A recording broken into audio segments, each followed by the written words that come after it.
अस्सलाम वालेकुम। पाकिस्तान में इस वक्त क्या हो रहा है वो मुझे बताने की तो ज़रूरत नहीं है।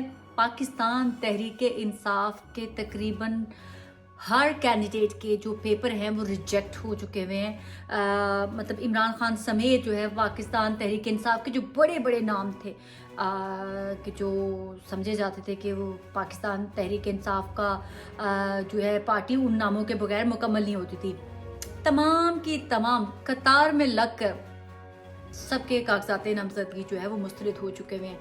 तकरीबन आप कह सकते हैं कि ऑफिशियली तहरीक इंसाफ उस तरह से इलेक्शंस में नज़र नहीं आएगी according to the current situation. दूसरी तरफ शेख रशीद साहब के भी जो 2 सीटों के ऊपर नॉमिनीज पेपर थे उनके और उनके भतीजे के, वो भी मुस्तरद हो चुके हुए हैं। मुस्लिम लीग नून की तहमीना साहिबा जो हैं उनके और उनके बेटे के भी आई थिंक जो कागजात नामजदगी जो है वो मुस्तरद हो चुके हुए हैं। 3 plan A, plan B, plan C and plan D, ये प्लान हैं इस वक्त करंट सिचुएशन में। वर्स कम वर्स अगर पाकिस्तान के अंदर इलेक्शन करवाए ही जाते हैं और इसी सेटअप के थ्रू जिसमें तमाम एक पार्टी ऑलमोस्ट अभी पाकिस्तान तहरीक इंसाफ जो है वो आउट हो चुकी हुई है, बाकी जो छोटे मोटे बेचारे लोग रह भी गएंगे उनको जहां चाहेंगे वो जितवा देंगे और जहां चाहेंगे दूसरों को हरवा दिया जाएगा।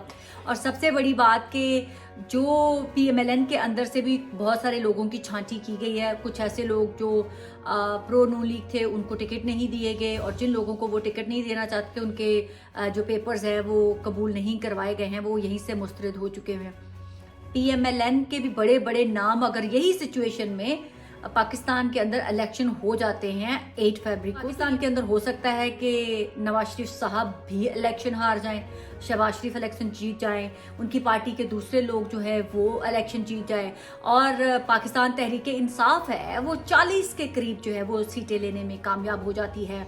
ठीक है, और क्या ये सवाल अभी जो मैं बड़ा मेजर सवाल पूछने जा रही हूँ आप लोगों से, क्योंकि अगले टर्म पे मैं दूसरी जाती हूँ, क्या नवाज शरीफ साहब के बगैर पाकिस्तान मुस्लिम लीग नून जो है उनको वो इलेक्शन काबिल कबूल होंगे? यस, तो कोई बात नहीं। मतलब सारी जिंदगी के लिए धब्बा लगवा कर नवाज शरीफ साहब के जी मैं तो सारी जिंदगी ये कहता रहा कि वोट सिर्फ नवाज शरीफ का और पार्टी में उन्हीं को शिकस्त हो गई, इलेक्शन के साथ काबिल कबूल होगा। यहाँ तक मैं रहने देती हूँ, आगे उनकी बेटी भी हो सकता है कोई सीटें हार जाए, यहाँ तक मैं रहने देती हूँ। और भी बड़े बड़े नाम जो है वो हारेंगे पीएमएलएन के। शहबाज शरीफ हो सकता है जीत जाए, उनका बेटा हो सकता है जीत जाए, अभी यहाँ तक ही रहती हैं। दूसरी तरफ मौलाना फजलुर रहमान, उनका बेटा इलेक्शन में अपनी सीटें नहीं निकाल पाते हैं, बाकी हो सकता है उनकी पार्टी के लोग जीत जाए। जरदारी साहब की सिंध में डैमेज होता है, वो अपनी 10 से 15 सीटें और लूज कर जाते हैं, हो सकता है उनके भी बड़े बड़े नाम जो हैं वो हिल जाएं और डैमेज हो उनको।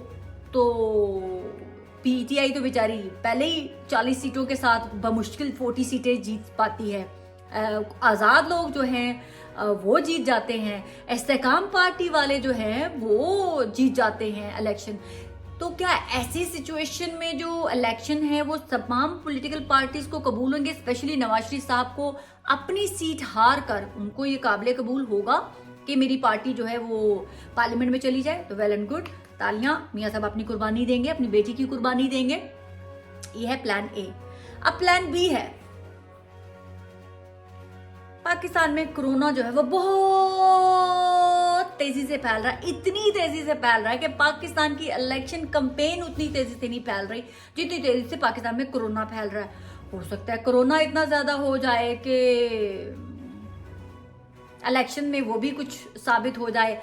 फिर हमारे वो जो जस्टिस साहब गए हुए हैं वो पाकिस्तान आते हैं और आके कहते हैं कि भाई ऐसे इलेक्शन कैसे हो सकता है, ऐसे नहीं हो सकता भाई साहब इलेक्शन। पाकिस्तान के अंदर इलेक्शन अगर ऐसे हो गए तो ये तो दुनिया में क्या तासुर जाएगा। तो इलेक्शन कमीशन को दोबारा कहा जाता है कि आप दोबारा नॉमिनीज पेपर जो है वो शेड्यूल करें। तो फिर 8 फरवरी को इलेक्शन नहीं होते, पोस्टपोन करने पड़ जाते हैं। तो और एक है कि पाकिस्तान के अंदर इलेक्शन हो गए, तमाम पॉलिटिकल पार्टीज ने जनाब सारी सिचुएशन के बावजूद कि धांधली हो गई, सब कुछ हो गया और इसके बावजूद जो है वो पाकिस्तान के अंदर इलेक्शन मान लिए गए। और कहा गया कि चलें ठीक है, हम जमहूरियत की खातिर ये कुर्बानी देने के लिए तैयार हैं और वो अपना मनपसंद बंदा ले आए, क्योंकि देखें तमाम मेजर लोग तो आउट हैं पार्लियामेंट के अंदर से, तो जिसको चाहे वो वज़ीर आज़म बना सकते हैं। पीपल्स पार्टी भी इतनी नहीं होती पोजीशन में कि वो जो है इलेक्शन में कि अपनी हुकूमत बना सके। नून लीग वाले भी इस काबिल नहीं है कि वो हुकूमत बना सके, पीपल्स पार्टी वाले भी, पीटीआई वाले भी, मौलाना साहब भी, कोई भी नहीं है इस काबिल। तो फिर बंदा उनका आ जाएगा आराम से।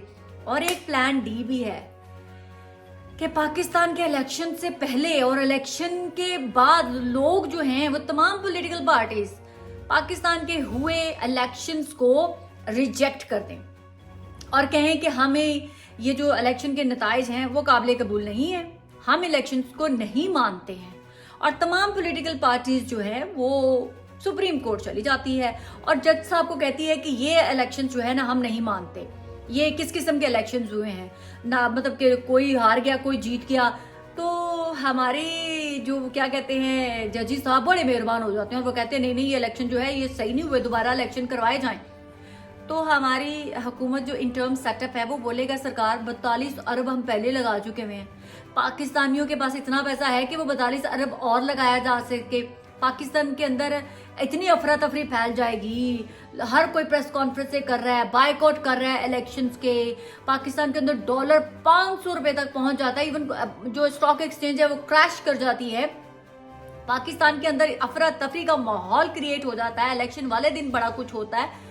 तो हमारे आर्मी चीफ तो पहले ही बड़े बेचारे सपोर्ट कर रहे हैं हर किसी को, उन्होंने पहले ही कह दिया है कि हम जो है आप लोगों को फ्री एंड फेयर इलेक्शन करवाने के लिए पाक अफवाज भी देंगे। अब देखें ना पाकिस्तान अफवाज तो धांधली नहीं करवाने देगी ना, वो तो फ्री एंड फेयर इलेक्शन करवाएगी। और फ्री एंड फेयर इलेक्शन में नून लीग का भी सफाया, सबका ही सफाया, कुछ कुछ लोग जीत गए, कुछ थोड़ी थोड़ी सीटें सबको मिल गई। तो फिर हमारे कॉकर सब कह सकते हैं रुक जाए जहां के जहां सब है। मैं इस वक्त पाकिस्तान का प्राइम मिनिस्टर हूँ, कौम से खिताब करते हैं और वो कहते हैं मैं इमरजेंसी नाफिज कर रहा हूँ। पाकिस्तान में हालात इस तरह से नहीं है कि पाकिस्तान को आगे किसी और एक्सपेरिमेंट से गुजारा जाए, लिहाजा पाकिस्तान में इमरजेंसी नाफिज की जाती है। और पाकिस्तान के अंदर कोई भी ऐसी सिचुएशन होती है तो पाकिस्तान के आइन के अंदर लिखा हुआ है कि पाकिस्तान के अंदर हमारा जो चीफ जस्टिस हो या आर्मी चीफ हो उनको उस इमरजेंसी में हेड वो करना है। तो अगर ऐसे हो गया तो फिर ना मियाँ रहसी, तो ना जरदारी रहसी, ना इमरान रहसी, ना मौलाना रहसी, ना शहबाज रहसी, ना मरियम रहसी, ना हमजा रहसी, ना ही बिलावल रहसी।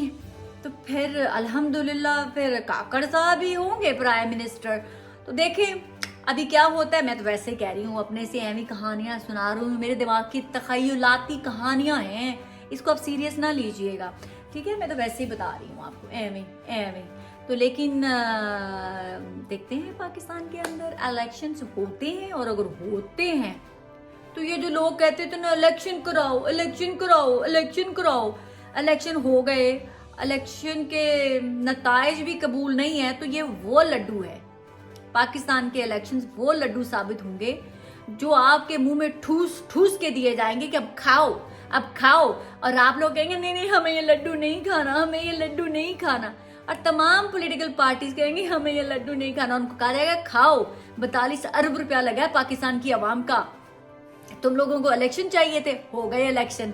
अब ऐसे कैसे कि तुम लोग नताइज नहीं मानोगे, अगर नहीं मानोगे तो पाकिस्तान में इमरजेंसी लगेगी। तो पाकिस्तान का इलेक्शन वो लड्डू बनने जा रहा है, जो खाएगा वो पछताएगा, जो नहीं खाएगा वो भी पछताएगा। पाकिस्तान जिंदाबाद।